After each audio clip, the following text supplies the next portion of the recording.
ప్రియులారా, ప్రార్థన చేసుకుందాం. మహోన్నతుడా, పరిశుద్ధుడా, మీకు వందనాలు, స్తోత్రాలు.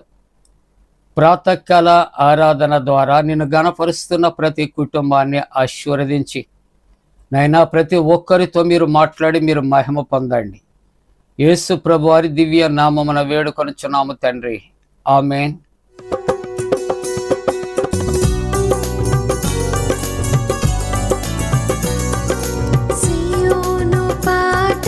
సంతోషముగా పాడుచు సియోను వెళ్ళుదము.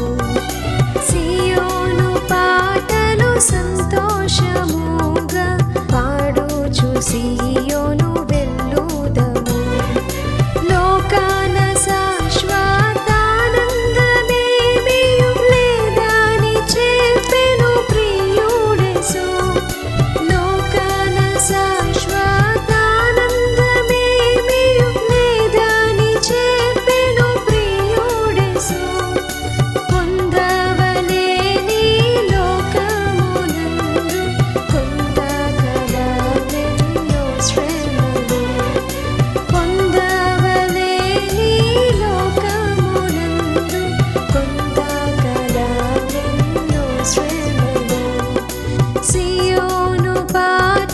సంతోషముగా పాడుచు సియోను వెళ్ళుదము.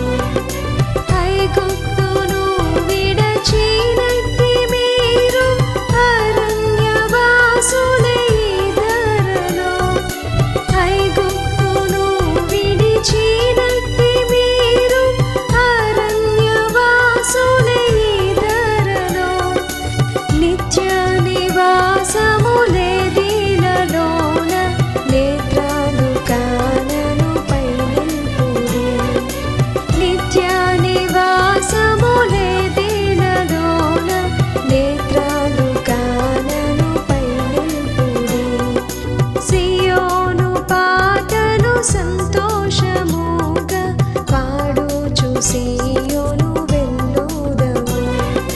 మారాను పోలిన చేదైన స్థలముల ద్వారా పోవలసియున్నానిని. మారాను పోలిన చేదైన స్థలముల ద్వారా పోవలసియున్నానిని. నీ రక్షకుండగు యేసే నడుపును. మారని తనదు మాటాడును. నీ రక్షకుండగు యేసే నడుపును. మారని తనదు మాటాడును. సియోను పాటలు సంతోషముగా పాడుచు సియోను వెళ్ళుదము. ఐగుప్తు ఆశలన్నీయు విడచి రంగుగా యేసుని వెంబడించి. ఐగుప్తు ఆశలన్నీయు విడచి రంగుగా యేసుని వెంబడించి. పాడైన కోరహు పాపంబు మాని విధేయుడై వీరాజులుడి. పాడైన కోరహు పాపంబు మాని విధేయుడై వీరాజులుడి. సియోను పాటలు సంతోషముగా పాడుచు సియోను వెళ్ళుదము. ఆనందమయ పరలోకంబు మనది, అక్కడ నుండి వచ్చునేసు. ఆనందమయ పరలోకంబు మనది, అక్కడ నుండి వచ్చునేసు. సియోను గీతము సొంపుగా కలిసి పాడేదము ప్రభు యేసుకు జయ. సియోను గీతము సొంపుగా కలిసి పాడేదము ప్రభు యేసుకు జయ. సియోను పాటలు సంతోషముగా పాడుచు సియోను వెళ్ళుదము.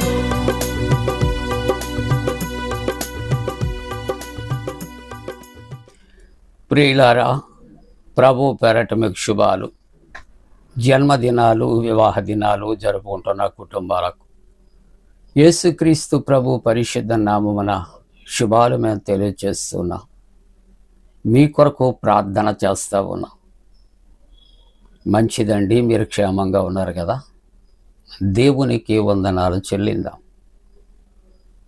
ప్రాతకాల ఆరాధన కొరకు పరిశుద్ధ గ్రంథము నుండి మత్తయి సువార్త 5వ అధ్యాయం 20వ వచనాన్ని కలిసి చదువుకుందాం. శాస్త్రుల నీతి కంటేను పరిసయ్యుల నీతి కంటేను మీ నీతి అధికము కాని ఎడల మీరు పరలోక రాజ్యములో ప్రవేశించారు. ప్రియ దేవుని బిడ్డలారా, మా నీతి గొప్పది అని తమ హృదయాల్లో దురాలోచన చేస్తున్న శాస్త్రులు పరిసయ్యులను ఉద్దేశించి ప్రభువు వారు అంధులు, అవివేకులు అని దైవవాక్యములో హెచ్చరిక చేస్తూ ఉన్నారు. కాబట్టి రోమాపత్రిక 1వ అధ్యాయం 21వ వచనములో మరియు వారు దేవునిని ఎరిగియు ఆయనను దేవునిగా మహిమపరచలేదు, ఆయనను దేవునిగా మహిమపరచలేదు, కృతజ్ఞతాస్తుతులు చెల్లింపను లేదు, కానీ తమ వాదములు యందు వ్యర్థులైరి. శాస్త్రులు పరిసయ్యులే కాదు, పరిశుద్ధ గ్రంథములోను నిజ జీవితాల్లో కూడా శాస్త్రులు వంటి వారు, పరిసయ్యులు వంటి వారు అనేక మంది ఉన్నారు అని వాక్యం వెల్లడి చేస్తున్నారు. వారు అంధులుగా ఉంటూ ఉన్నారు, అవివేకులుగా ఉంటున్నారు, వాక్యాన్ని విశ్వసించని వారుగా ఉన్నారు, తిరుగుబాటుదారులుగా ఉన్నారు. అవివేక జీవితాలు మార్పు చెందకపోతే భౌతికంగా నష్టపోతాం, ఆధ్యాత్మికంగా నష్టపోతాం. ఒక ఉపమానాన్ని మీకు జ్ఞాపకం చేస్తుంటున్నప్పుడు, ఒక యజమాని దగ్గర ఒక గాడిద, ఒక కుక్క ఉంది. ఆ గాడిద పొలం పనులకు ఉపయోగిస్తున్నారు, ఆ కుక్క ఇంటికి కావలిగా ఉంటుంది. ఆ గాడిదకు కుక్కకు కూడా తగవ వచ్చింది. ఒక దినాన్న యజమాని ఇంటిలో దొంగలు పడ్డారు. మొరగవలసిన బాధ్యత ఎవరిది అంటే కుక్కది. కానీ కుక్క కోపగించి అది మొరగకుండా మొరాయించింది. కానీ యజమాని ఉప్పు తింటూ ఉన్నటువంటి ఆ గాడిద చూచి ఆగలేక వాండ్ర పెట్టింది. అది తాత్కాలికంగా చేసిన పని మంచిది, కానీ యజమాని దానిని గుర్తించలేదు. పదే పదే అరుస్తూ ఉంటే యజమాని నిద్ర పాడైపోతుందని మూలనున్న దుడ్డు గరదీసి చావబాదాడు.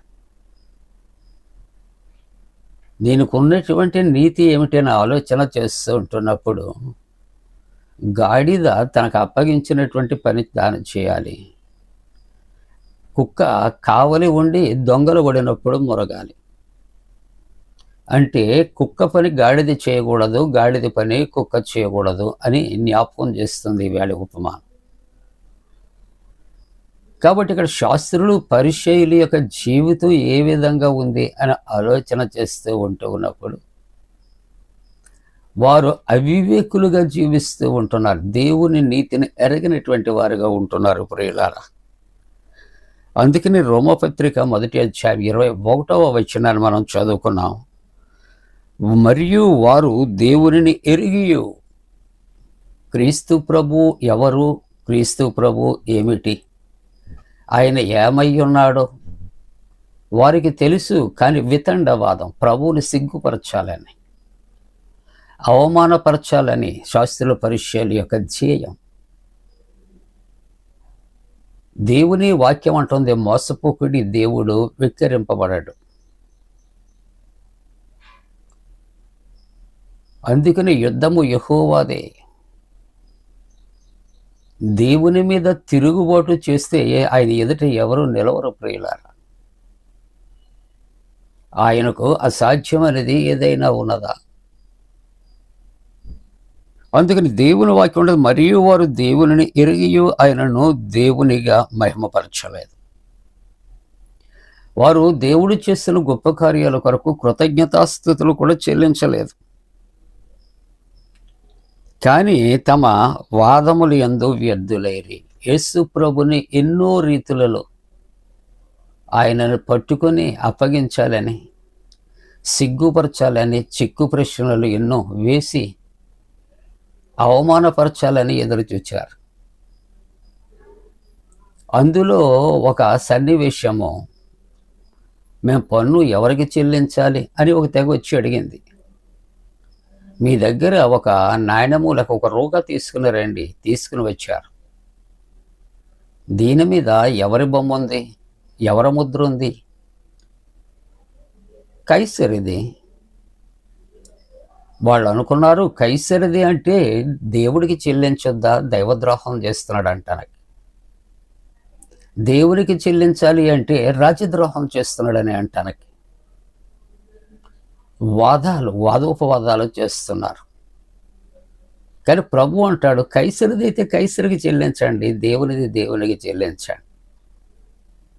ఇటువంటి వారి జీవితాల్లో ఎన్నో వ్యర్థమైనటువంటి వాదోపవాదాలు ప్రభువుతో చేసి సిగ్గుపడ్డారు. అందుకనే తమ వాదముల యందు వారు వ్యర్థులైరి. ముగింపుగా రోమాపత్రిక 1:22 ఎందుకు వారి వాదోపవాదాల్లో వ్యర్థులైరి, అవమానం పొందారు? వాక్యం జవాబు చెబుతుంది, వారి అవివేక హృదయం అంధకారము.